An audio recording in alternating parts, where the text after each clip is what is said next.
Muddy matters. Today was the farmer's fair.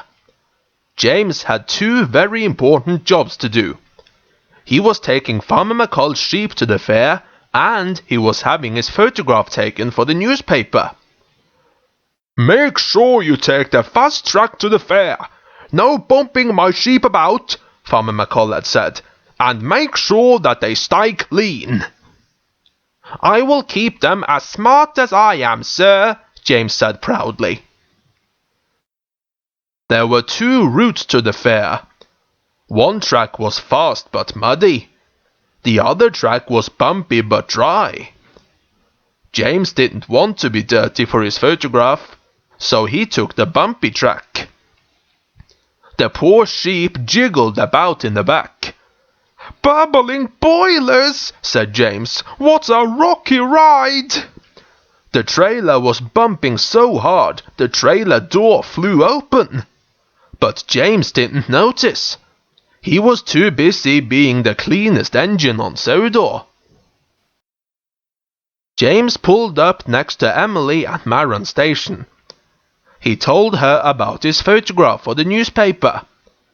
He was so busy showing off, he didn't hear the clack of the trailer, or the clatter of little hoofs.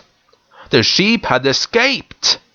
"Fenders and fireboxes," said James when he saw a sheep on the platform. "Come back!" But it was too late. The sheep escaped to the bottom of the field. The fast train track to the sheep was muddy, so James took the dry track instead.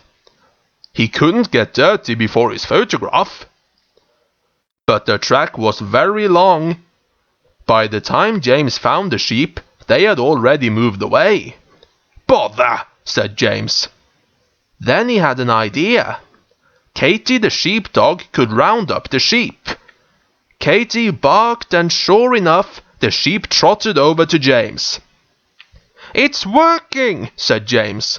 "All I have to do is wait here and stay clean." James was so excited he let out a whistle. Toot!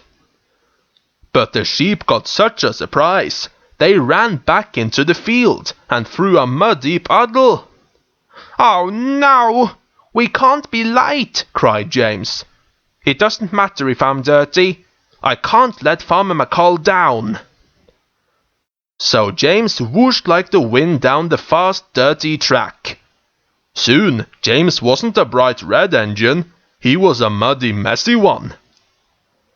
James pulled up next to the sheep, and Katie pushed them into the trailer.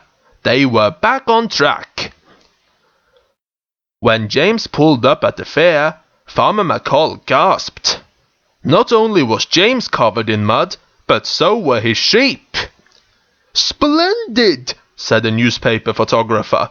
"A hard-working engine with his sheep straight from the fields. That's a front-page photograph. Smile, everyone."